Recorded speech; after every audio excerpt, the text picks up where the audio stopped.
అందరికీ నమస్కారం. నా పేరు డాక్టర్ లిఖిత. నేను విశాఖపట్నం మెడికర్ హాస్పిటల్స్‌లో ఫిజిషియన్ అసిస్టెంట్‌గా వర్క్ చేస్తున్నాను. ఈరోజు మనం ఈ వీడియోలో ఎపిలెప్సీ అంటే ఏంటో తెలుసుకుందాం. దాని గురించి మనకి చెప్పడానికి మన ముందుకొచ్చారు డాక్టర్ కె. సత్యారావు గారు, former professor of neurologist and senior consultant in Medicover hospitals Visakhapatnam. నమస్కారం అండి. ఈ రోజున ఎపిలెప్సీ గురించి మనం మాట్లాడుకుందాము. దాని గురించి డాక్టర్ లిఖిత గారు కొన్ని ప్రశ్నలు, అంటే మీకు నాకు తెలిసేలాగా, ప్రజలకు బాగా అర్థమయ్యేలాగా ఆవిడ ప్రశ్నలు అడుగుతారు. దీని సమాధానం మీకు చెప్తాను. ఇది చాలా ఇంపార్టెంట్. ఎపిలెప్సీ గురించి తెలుసుకోవడం అనేది చాలా ఇంపార్టెంట్. అదేమిటో ఇప్పుడు తెలుసుకుందరు కానీ. హలో సార్, ఎపిలెప్సీ అంటే ఏంటి? ఎపిలెప్సీ అన్నది ఒకటి ప్రజలకు తెలిసేలా చెప్పాలి అంటే ఫిట్స్ లేదా మూర్ఛవ్యాధి అంటాం. ఈ ఎపిలెప్సీ అన్నదాన్ని రెండు విధాలుగా చెప్తాం. ఒకటి ఏంటంటే షీజర్స్ అండ్ ఎపిలెప్సీ. షీజర్ అంటే ఈ ఫిట్ అన్నది ఒక్కసారి వచ్చేస్తే షీజర్ అంటారు. ఎందుకంటే మీకు ఒక్కొక్కసారి అనుమానం వస్తుంది, డాక్టర్ షీజర్స్ అన్నారు, ఒక్కోసారి ఎపిలెప్సీ అంటున్నారు. సో దీనికి ఏంటంటే ఒకసారి వచ్చిందని షీజర్ అంటారు. మల్టిపుల్ టైమ్స్ వచ్చినట్టయితే ఎపిలెప్సీ అంటారు. ఈ ఎపిలెప్సీని ఏమిటంటే చాలా రకాలుగా చెప్తారు. దాన్ని అది ఏమిటి అన్నది చూద్దాం. ఇప్పుడు మీరు చెప్పినట్టు ఎపిలెప్సీ ఎన్ని రకాలు ఉండొచ్చండి?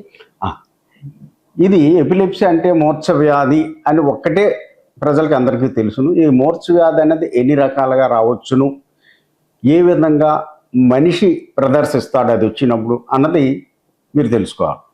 దీన్ని ఏంటంటే ఫోకల్ షీజర్ అంటే జనరలైజ్డ్ షీజర్ అంటే రెండు విధాలుగా డివైడ్ చేస్తారు. దీన్ని ఫోకల్ షీజర్ అంటే ఒక పక్క వస్తుంది, ఒక పక్క భాగంలో వస్తుంది అనమాట. అంటే శరీరంలో ముఖంలో రావచ్చు, చేయిలో రావచ్చు, కాళ్ళలో రావచ్చు ఒక పక్కన, లేదంటే ఒక పక్క అంతా రావచ్చు.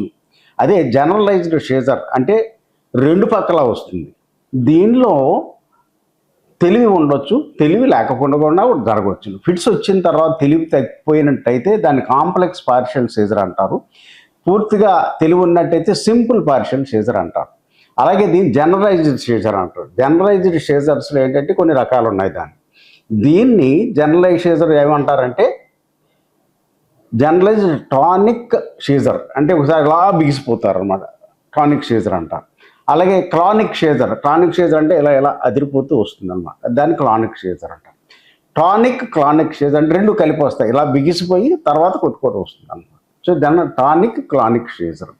సో మెయిన్ ఏంటంటే tonic seizure, chronic seizure, chronic seizure and absent seizure అంటే అలా తేరిపారి అలా చూస్తూ ఉండిపోవడం. దీన్ని యాబ్సెన్సెస్ అంటాం. అంటే అలా ట్రాన్సెంట్గా కొన్ని సెకండ్స్ తెలివి తప్పిపోయి ఉంటాం, దాన్ని యాబ్సెంట్ షీజర్ అంటారు. అలాగే మయోక్లోనిక్ షీజర్ అంటే జర్క్స్ లాగా వస్తాయన్నమాట, ఇలా అంటాం. దీన్ని ఒక పక్క రావచ్చు, శరీరం అంతా రావచ్చు, దీన్ని మయోక్లోనిక్ షీజర్ అంటారు. సో ఈ రకాలు దీనిలో షీజర్స్లో ఉన్నాయన్నమాట. దానిలో ఫోకల్ షీజర్ అంటే ఒక పక్క వచ్చేదాన్ని, జనరలైజ్ షీజర్ అంటే రెండు పక్కలా వచ్చేదాన్ని అంటాము. దీనిలో తెలివి తప్పడం, తెలివిగా ఉండడం రెండు రకాలుగా కూడా ఉండొచ్చు. Simple partial seizure, complex partial seizure, generalise seizure, ఈ రకాలన్నీ కూడా ఉంటాయన్నమాట. దీనిలో ఎపిలెప్టిక్ సిండ్రోమ్స్ అండ్ షీజర్స్ రెండు రకాలుగా డివైడ్ చేస్తారు. షీజర్స్ అంటే మామూలుగా ఇప్పుడు మన వరకు మనం అనుకున్నది. ఎపిలెప్టిక్ సిండ్రోమ్ అంటే దీనిలో వేరియస్ కాంబినేషన్స్ ఉంటాయన్నమాట. దానిలో కారణం ఏమిటి, ఏ ఏజ్లో వచ్చింది, ఇవన్నీ జెనెటిక్ ఉన్నదా లేదా, ఫ్యామిలీ హిస్టరీ, ఇవన్నీ తీసుకొని ఆ సిండ్రోమ్స్ కింద క్లాసిఫై చేస్తారు. అది మోర్ కన్ఫ్యూజన్, అది మీకు అది అంతవరకు అక్కర్లేదు. మీరు ఫిట్స్ అనే దాని గురించి తెలుసుకుంటే సరిపోతుంది. ఈ ఫిట్స్ అనేవి ఏ వయసు వరకు వస్తాయి సార్? ఇది చాలా ఇంపార్టెంట్. మీరు అనుకుంటారంటే ఫిట్స్ ఏంటంటే మాకు ఈ వయసులో వచ్చింది, ఎప్పుడో రావాలి కదా, పెద్దవాళ్ళకి వస్తుంది కదా, చిన్నవాళ్ళకి ఎలా అనుకుంటారు. కానీ వయసుతో సంబంధం లేదు. ఫిట్స్ ఎవరికైనా రావచ్చును. పుట్టిన దగ్గర నుంచి చివరి వరకు కూడా ఫిట్స్ అనేవి రావచ్చు, కానీ కారణం వేరుగా ఉంటుంది. దీనిలో ఏంటంటే చిన్నపిల్లలకు పుట్టంగానే కొంతమందికి వస్తుంది, అక్కడి నుంచి నెల వరకు వస్తుంది, ఇన్ఫాంటైల్ షీజర్స్ అంటారు. అలాగే ఇన్ఫాంటైల్ స్పాజమ్స్ అని రకరకాల షీజర్స్ ఉంటాయి, దానిలో ఆ వయసులో వచ్చేదాన్ని. తర్వాత చైల్డ్హుడ్ షీజర్, చిన్న వయసులో కూడా ఫిట్స్ రావచ్చు.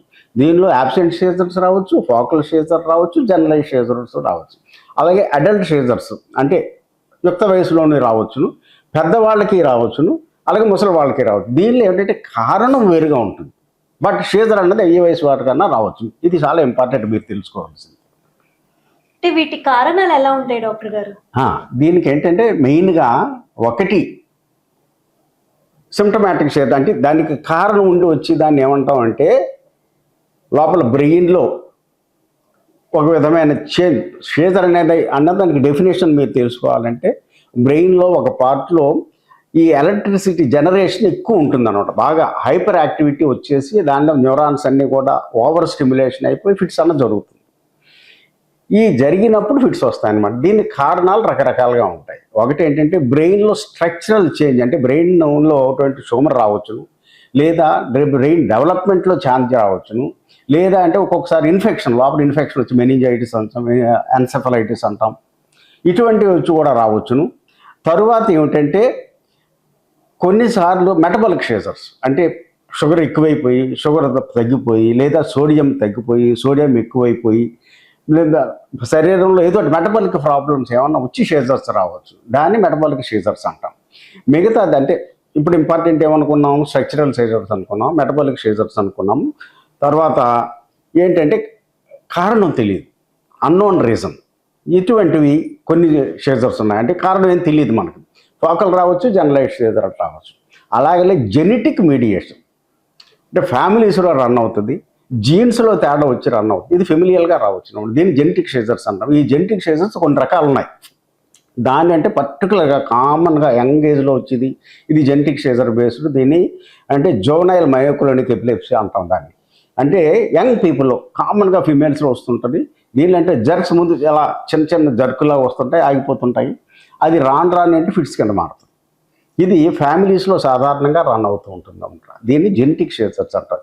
ఇవి చాలా రకాలుగా ఈ విధాలుగా డివైడ్ చేస్తారు. ఇంకా చాలా రకాలు ఉన్నాయి, కానీ మీకు ఇంపార్టెంట్గా తెలియాల్సింది ఈ రకాల షీజర్స్. ఇవి మీరు కామన్గా చూసేవి. మీరు ఇవి వచ్చినప్పుడు డాక్టర్ని అప్రోచ్ అవ్వాలి. ఏమిటి, ఎందుకు వచ్చిందన్న డాక్టర్ గారు చూసి చెప్తారు. దాన్ని బట్టి వైద్యం జరుగుతుంది. ఈ ఫిట్స్ అనేవి మనకి ఇంట్లో వస్తే మనం ఇంట్లో ఫస్ట్ చేయాల్సిన ఫస్ట్ ఎయిడ్ ఏంటండి? ఇది చాలా ఇంపార్టెంట్ ప్రశ్న అండి. ఎందుచేతనంటే ప్రతి ఒక్కరు ఇంటి దగ్గర రాగానే ఏంటంటే పేషెంట్కి ఫిట్స్ అన్నవి రాగానే ఏం చేస్తారంటే పళ్ళు గిట్టుగా చేస్తారు, కాళ్ళు చేతులు కొట్టుకుంటుంటారు. అందరూ కలిసి 6 మంది చేరిపోయి కాళ్ళు చేతులు పట్టుకుని నొక్కేస్తారు, నోట్లో తాళాలు పెట్టేస్తుంటారు, లేదా తాళాలు చేతిలో పెట్టేసి నొక్కేస్తారు, లేదా కొంతమంది అంటే తల మీద పైనుంచి కింద వరకు నీళ్లు పోసేస్తుంటారు. ఇవన్నీ జరుగుతుంటాయి. ఇవన్నీ కూడా చాలా ప్రమాదమైనవి అండి. ఇది ఏంటంటే ఫిట్స్ వచ్చిన పేషెంట్ ఏంటంటే మహా ఉంటే 2-3 నిమిషాలు ఉంటారు, అంత మించి ఉండదు, తర్వాత తగ్గిపోతుంది. ఈ 2-3 నిమిషాల్లో మనిషిని నొక్కేసి గట్టిగా పట్టేసుకొని అందరూ గట్టి నొక్కేసినట్టే కొన్ని ఫ్రాక్చర్స్ అయిపోతాయి. నోట్లో తాళం పెట్టేసినట్టు పళ్ళు ఇరిగిపోతాయి. ఇవి జరగకూడదు. బై ఎనీ ఛాన్స్ మీరు ఒక్కటి ఇంపార్టెంట్ ఏంటంటే కొంతమంది అయ్యో పళ్ళు కొరికేసుకుంటున్నాడు, నాలుగు ఖర్చుకోవడం అన్నది కామన్గా జరుగుతుంది ఫిట్స్లో. అందుకే నోటంటే బ్లడ్ అది వస్తుంది. ఇది 4 ఖర్చేసుకుంటున్నాడు అయ్యో అని మీరు వేలు పెట్టేస్తుంటారు, వేలు ముక్కలైపోతుంది, వేలు కొరికేస్తాడు. ఎందుచేతంటే హీఈస్ నాట్ కాన్షియస్, తెలివిలో ఉండడు. పళ్ళు గట్టిగా చేస్తాడు కాబట్టి వేలు కొరికేసేస్తాడు, మింగేసే అవకాశం కూడా ఉంటుంది. నోట్లో మాత్రం ఎప్పుడు కూడా తాళాలు పెట్టొద్దు, వేళ్ళు అయ్యి పెట్టొద్దు. మనిషిని ఇంపార్టెంట్ థింగ్ మీరు చేయాల్సింది ఏంటంటే మనిషిని పక్కకి తిరిగి పడుకోబెట్టాడు. అలాగైనట్టయితే కొంతసేపు తనంతట తానే కాళ్ళు చేతులు కొట్టుకొని తన ఆగిపోతుంది. వెళ్ళకిలగా పట్టుకున్నట్టు ఏదవుతుంటే సెక్రెషన్స్ ఎక్కువ అవుతాయి. మీరు చూస్తుంటారు కదా, సెలైవ వచ్చేస్తుంది, నొరగ వస్తుంది నోట్ అంట. ఈ నొరగ అన్నది ఏంటంటే ఆస్పిరేట్ చేసేసి లంగలోకి వెళ్ళిపోతుంది. కామన్గా డెత్ వచ్చి దాని నుంచి. సో అందుచేత మనిషిని పక్కకి తిప్పేసి పెట్టినట్టయితే ఆటోమేటిక్గా ఆస్పిరేషన్ అన్నది రాకుండా తగ్గుతుంది. అది కట్టడి చేయవచ్చు. తర్వాత కొట్టుకున్నప్పుడు కొంచెం దాని మీద మనిషి మీద ఇలా పట్టుకుంటే సరిపోతుంది. ఊరిక నొక్కేసి గట్టిగా ప్రెషర్ ఇచ్చేయడం, లేదా అంటే ఏదో బలమైన వస్తువు పెట్టేయడం, ఐరన్ పెట్టేయడం చేయక్కర్లేదు. ఏదో కొంతమంది అపోహ ఒకటి ఉంది, చేతిలో తాళాలు పెట్టేసిన పెద్ద ఐరన్ ఇది పెట్టేస్తే తగ్గిపోతుంది అనేది. అలా జరగదు. ఐతట్లోనే దాని అందరూ ఆటోమేటిక్గా ఆగిపోతుంది. ఒకటి ఏంటంటే పక్కకి తిప్పాలా, పక్కకి తిరిగి పెట్టేసి కొంచెం బట్టలు అవి లూజ్ చేసేసి పెట్టినట్టయితే ప్రాబ్లం ఏముండదు, దాని అంతటా తగ్గిపోతుంది. ఒక ఇంపార్టెంట్ థింగ్ మీరు గుర్తుపెట్టుకోవాల్సింది అంటే ఒక్కసారి 1 or 2 minutesలో ఫిట్స్ ఆగిపోతుంది. మోర్ దాన్ 5 minutes లేదా రికరెన్స్ మాటికి కంటిన్యూస్గా రావడం షీజర్స్ వచ్చినట్టయితే మాత్రం మీరు జాగ్రత్త పడాలి. ఎందుచేతనంటే ఒక ఫిట్ వచ్చిన వెంటనే తగ్గిపోతే నెమ్మదిగా డాక్టర్ గారికి తీసుకెళ్ళి చూపించి వైద్యం చేయించుకోవచ్చు. బట్ మల్టిపుల్ సీజర్స్ కంటిన్యూస్గా ఫీచర్ వచ్చినట్టు ఏమైతే అశ్రద్ధ చేయకూడదు, వెంటనే డాక్టర్కి తీసుకెళ్ళాలి. ఏం చేద్దంటే మోర్ దాన్ 5 minutes వచ్చినట్టే దాన్ని స్టాటస్ ఎపిలెప్టికస్ అంటాం, దట్ ఇస్ డేంజరస్. అలాగే మోర్ దాన్ 30 minutes వచ్చినట్టయితే ఇట్స్ మోర్ డేంజరస్. అంటే బ్రెయిన్కి ఆక్సిజన్ సప్లై, బ్లడ్ సప్లై తగ్గిపోతుంది. సో బ్రెయిన్ డ్యామేజ్ వచ్చేస్తుంది. మోర్ దాన్ 30 minutes ఉన్నా, మోర్ దాన్ 5 minutes ఉన్నా మీరైతే అర్జెంటుగా డాక్టర్ గారికి తీసుకెళ్ళి హాస్పిటల్లో అడ్మిట్ చేయాల్సిన అవసరం ఉన్నది. సో ఇంపార్టెంట్ థింగ్, మీరు ఇంట్లో ఫస్ట్ ఎయిడ్ చేయాల్సిందంటే పక్కన తిప్పి పడుకోబెట్టి బట్టలు లూజుగా పెట్టేసి చేస్తే సరిపోతుంది. మీరు ఏమి ఇంటర్ఫీర్ అవ్వద్దు, తాళాలు పెట్టొద్దు, నోట్లో ఏమి పెట్టకూడదు, అది ప్రమాదిస్తుంది. మరొక థింగ్ ఏంటంటే ఇదివరకు రోజుల్లో కామన్గా ఏంటంటే తలపై నుంచి నీళ్లు పోసేసేవారు. ఇప్పుడు కూడా కొంతమంది చేస్తుంటారు విలేజెస్లో. నీరు పొయ్యకూడదు. ఏం చేతనంటే తెలివిగా ఉండడు, కొట్టుకుంటాడు కాబట్టి నోట్లోంచి నీరు వెళ్ళిపోయి ఊపిరితిత్తులోకి వెళ్ళి ప్రమాదం చేస్తుంది. సో తలపై నుంచి నీళ్లు పోయడం కానీ, ఒంటి మీద నీళ్లు పోయడం కానీ చేయొద్దు. మీరు అలా తిప్పి పట్టుకుంటే సరిపోతుంది, ఆటోమేటిక్గా తగ్గిపోతుంది.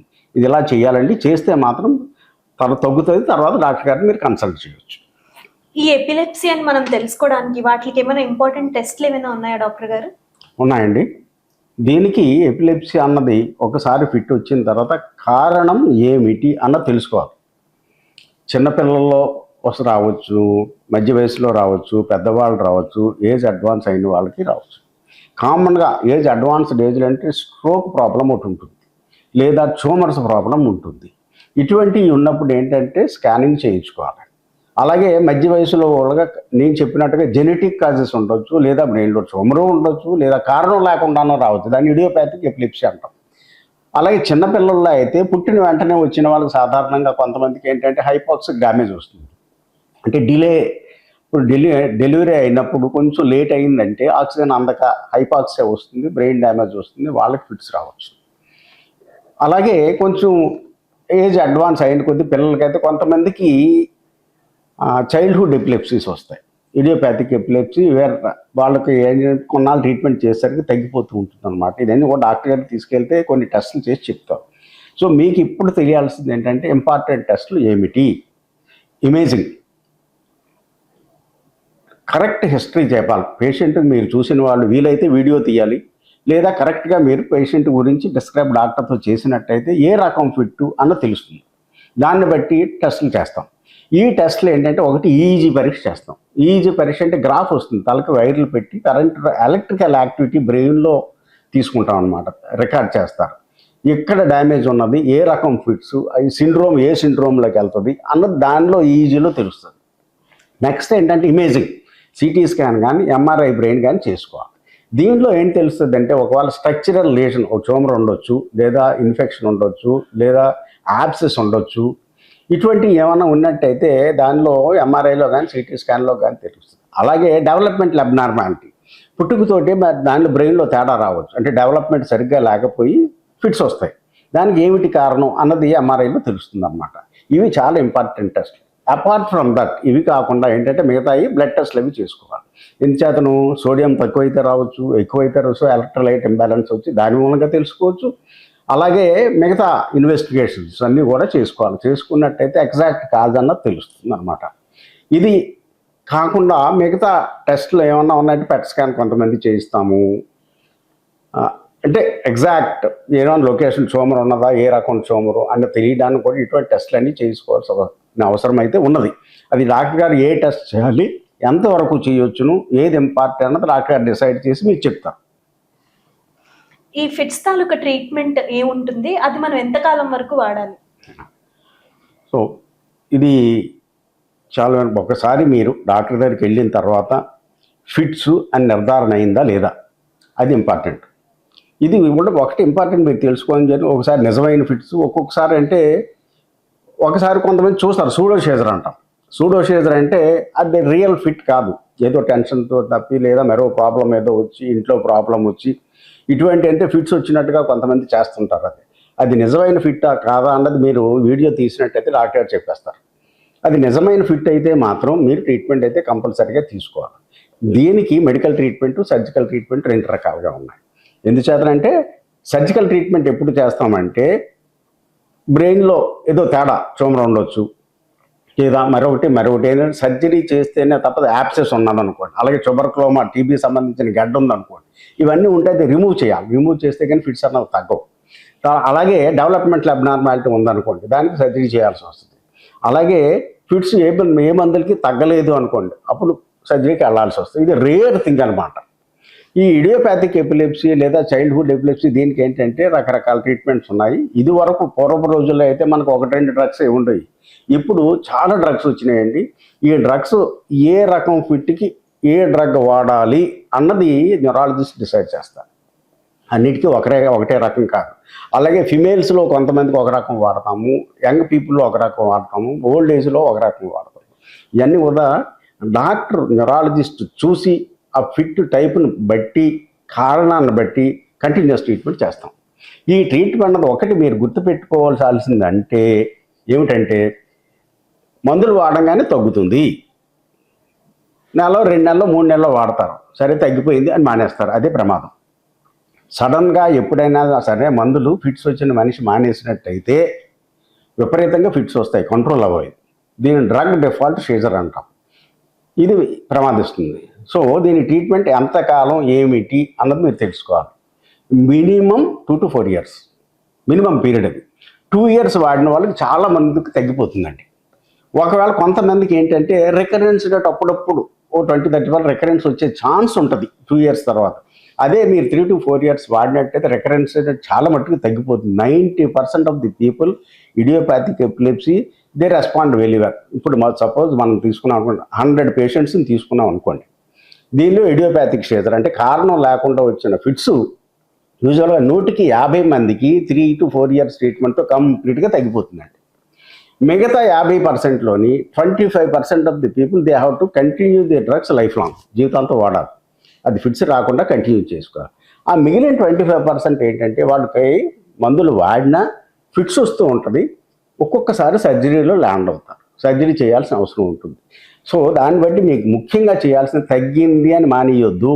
డాక్టర్ గారితో కంటిన్యూస్గా మానిటరింగ్ చేయించుకోండి, టెస్ట్ చేయించుకొని కంటిన్యూస్గా మెడికేషన్ అన్న టైం పూర్తిగా వాడండి, అప్పుడే పూర్తిగా నయమవుతుంది. డోసు కూడా అడ్జస్ట్ చేసుకోవాలి ఎప్పటికప్పుడు.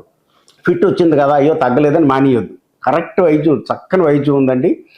ఒకవేళ ఫిట్ వచ్చినట్టయితే డోసు పెంచుతారు, ఇంకా తగ్గలేదు అనుకుంటే మరో డ్రగ్ యాడ్ చేస్తాము.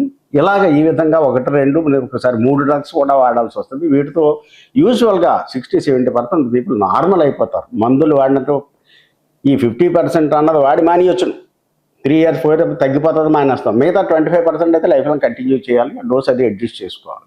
ఇది మీరు సవివరంగా విని గుర్తుపెట్టుకోవాలి.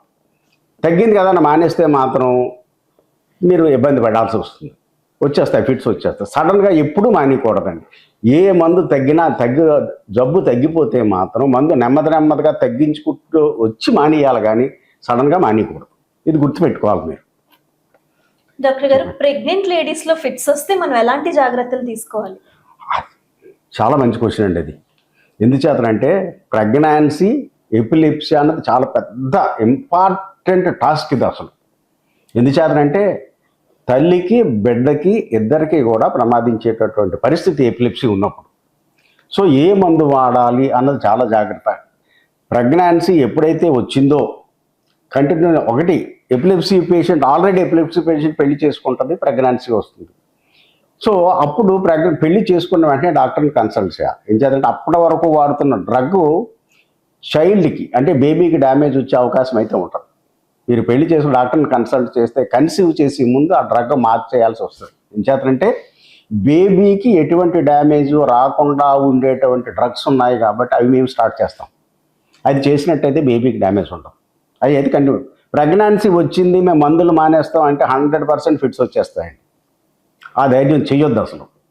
మందులు అయితే వాడాలి, బట్ సేఫ్ డ్రగ్ చూసుకోవాలి, సేఫ్ డ్రగ్స్ ఎంచుకోవాలి. దీనిలో కొన్ని డ్రగ్స్ మీరు డాక్టర్ గారు మీరు వెళ్ళిన తర్వాత మీరు ఏ డ్రగ్ వాడుతున్నారు ఏమిటో చూసుకొని ప్రెగ్నాన్సీ వచ్చినా ప్రెగ్నాన్సీకి ప్లాన్ చేసుకున్నా మీరు డాక్టర్ గారు న్యూరాలజిస్ట్ని కన్సల్ట్ చేసినట్టయితే ఆ పర్టికులర్ డ్రగ్ అంటే లెస్ డ్యామేజ్ ప్రొడ్యూస్ చేసే డ్రగ్స్ మీకు రాస్తారు. తర్వాత మీరు దాన్ని కంటిన్యూ చేసుకోవచ్చు. ఈ ఫిట్స్ తగ్గడానికి పేషెంట్ ఏమైనా సర్జరీ చేయించుకోవచ్చా? ఇది సర్జరీ ఇప్పుడు మాట్లాడాం మనం సర్జరీ గురించి. ఎందుచేతనంటే కొంతమంది పేషెంట్లు 10%, 15% ఆఫ్ ది పేషెంట్స్ ఏమిటంటే ఇడియోపాథిక్ సీజర్స్. దానిలో డెవలప్మెంటల్ అబ్నార్మాలిటీ ఉన్నట్టయితే ఆ అబ్నార్మల్ పార్ట్ని తీసేస్తారు, తగ్గిపోతుంది. అలాగే ట్యూమర్స్ ఉన్నాయనుకోండి, అది తీసేస్తే తగ్గిపోతుంది. సో ఇవన్నీ సర్జికల్ ట్రీట్మెంట్. సర్జరీ చాలా రకాలు ఉన్నాయండి. దీనిలో ఏమిటంటే ఇది చేసినట్టయితే వేర్ దే నీడ్ సర్జరీ, అది ఏ మందులకి తగ్గపోయినట్టయితే 2-3 రకాల మందులు వాడతాము. వాటికి ఏ పరిస్థితి తగ్గలేదంటే అప్పుడు సర్జరీకి వెళ్ళాలి, లేదా అంతవరకు సర్జరీకి వెళ్ళాల్సిన పని లేదు. డాక్టర్ గారు, చివరిగా మనం తీసుకోవాల్సిన లైఫ్ స్టైల్ మోడిఫికేషన్స్ ఏంటి? ఇది ఎపిలెప్సీ అన్నదానికి ఏంటంటే ఒక్కసారి మందుల గురించి విని ఏ రకం ఫిట్స్ అన్నది డిసైడ్ అయిన తర్వాత దానికి ట్రీట్మెంట్ మనం తీసుకున్న తర్వాత, ఇది ఏమిటంటే మందులు వాడినప్పటికీ కూడా కొంతమంది ఫిట్స్ వచ్చినప్పుడు డోస్ అడ్జస్ట్ చేసి నెంబర్ ఆఫ్ డ్రగ్స్ అన్నీ అడ్జస్ట్ చేసి ఇస్తాం. బట్ మీ తరపు నుంచి కూడా కొన్ని మోడిఫికేషన్, లైఫ్ స్టైల్ మోడిఫికేషన్ చేసుకోవాలి. ఏమిటి ఆ మోడిఫికేషను? పర్టికులర్గా ఏమిటంటే ఫిట్స్, స్లీప్లెస్నెస్, ఫాస్టింగ్, ఈ రెండు కూడా బ్రెయిన్కి ఆక్సిజన్ సప్లై, న్యూట్రిషన్ సప్లై తగ్గించేస్తుంది. సో ఎపిలెప్సీ పేషెంట్ ఎప్పుడు కూడా మినిమం 6 to 8 hours స్లీప్ ఉండాలి. నిద్ర లేకపోతే మీరు మందులు వాడినప్పటికీ ఒక్కోసారి ఫిట్స్ వచ్చేసే అవకాశం అయితే ఉంది. సో తప్పనిసరిగా 6 to 8 hours స్లీప్ అయితే మీకు ఉండాలి. Next, fasting. ఏదో వ్రతాలని, అదని, ఇదని, పూజలని అని చెప్పేసి మీరు ఉపవాసం చేస్తారు. అది ఎప్పుడు కూడా ఫిట్స్ వచ్చి పేషెంట్కి పనికిరాదు. ఇంచేతంటే ఉపవాసం చేసినప్పుడు గ్లూకోజ్ లెవెల్స్ బ్లడ్లో తగ్గిపోతాయి, బ్రెయిన్ సప్లై తగ్గిపోతుంది, ఫిట్స్ వచ్చేసే అవకాశం ఎక్కువ ఉంటుంది. సో ఉపవాసం, జాగారం రెండు కూడా ప్రొహిబిటెడ్. ఎపిలెప్సీ పేషెంట్స్ ఇవి చేయకూడదు. ఇంకా నెక్స్ట్ 2 ఇంపార్టెంట్ థింగ్స్ చేసుకోవాలి. ఒకటి ఏంటంటే swimming and going to the fire and driving. ఈ 3 కూడా చాలా ఇంపార్టెంట్ ఆస్పెక్ట్స్ ఫిట్స్ పేషెంట్. స్విమ్మింగ్కి వెళ్ళకూడదు. ఎందుచేతంటే స్విమ్మింగ్ చేసేవాడు ఫిట్ వచ్చింది అనుకోండి, ఏం చేస్తాడు? He will die, nobody can save. అలాగే ఫిట్స్ ఉన్న పేషెంట్కి మినిమం 6 months వరకు ఫిట్ రాకుండా ఉంటేనే డ్రైవింగ్కి వెళ్ళాలి. 6 months to 1 year. లేదు, మీరు డ్రైవ్ చేస్తున్నారు అంటే మీకే కాదు, మీతో మీ వెనకనున్న వాళ్ళు కూడా డై. ఎందుచేతనంటే డ్రైవ్ చేస్తున్నప్పుడు కారు కానీ, 2-wheeler కానీ, బస్సు కానీ, ఏదన్నా సరే డ్రైవ్ చేస్తుండగా ఫిట్ వచ్చిందంటే మాత్రం బస్సు తీసుకెళ్ళి దేనికో గుద్దేస్తారు, మొత్తం అందరి జీవితాలు కూడా నాశనం అయిపోతాయి. సో ఫిట్స్ ఉన్న పేషెంట్ మినిమం 6 months 1 year వరకు ఫిట్స్ కంట్రోల్ అయితే కానీ డ్రైవింగ్ చేయకూడదు. అలాగే నిప్పు. ఇప్పుడు లేడీస్ ఉంటారు, ఫిట్స్ పేషెంట్ ఉంటారు, వెళతారు, స్టవ్ వెలిగిస్తారు, ఫిట్ వస్తుంది, డబ్బుని దానిలో మంటలో పడిపోతారు. మేము చాలా కేసెస్ చూసామండి. దే బర్న్ దెమ్సెల్వ్, ముఖాన్ని చేతులు కాలిపోయి ఉంటుంటారు. సో వీళ్ళు ఫిట్స్ వచ్చి ఫుల్గా కంట్రోల్ అయ్యే వరకు కూడా ఈ వంట దగ్గరికి వెళ్ళడం, స్టవ్ దగ్గరికి వెళ్ళడం చాలా జాగ్రత్తలు తీసుకొని వెళ్ళాలండి. సో ఈ చాలా జాగ్రత్తలు తీసుకున్నట్టయితే ఇటువంటి ప్రమాదాలు జరగకుండా ఉంటాయి, ఫిట్స్ కంట్రోల్కి వస్తుంది. థ్యాంక్ యూ సార్, మా లిజనర్స్ కోసం మంచి ఇన్ఫర్మేషన్ ఇచ్చారు. Thank you very much. Thanks అండి. నేను చెప్పిన జాగ్రత్తగా విని అర్థం చేసుకొని అవి పాటించినట్టయితే మీ జీవితం సఫలీకృతం అవుతుంది. తర్వాత ఏమిటంటే ఫిట్స్ గురించి తెలుసుకున్నారు కాబట్టి డాక్టర్ దగ్గరికి వెళ్ళండి, చూపించుకోండి, ఏ పరీక్షలు చేయించుకొని కరెక్ట్గా మందులు వాడి మీ జీవితాన్ని బాగు చేసుకోండి. అలాగే చిన్నపిల్లలు కానీ, పెద్దవాళ్ళు కానీ, ఇంకా పెద్దవాళ్ళు కానీ చెప్పిన టైం ప్రకారం వాడండి. ఎన్ని సంవత్సరాలు చెప్తే అన్ని సంవత్సరాలు వాడినప్పుడు తప్పనిసరిగా మీకు నయం అవుతుంది. 100కి 90 మంది హ్యాపీగా బతుకుతారు. 10 మంది లైఫ్ లాంగ్ మందు వాడాల్సి వస్తుంది. ఈ జాగ్రత్త తీసుకుంటే చాలు.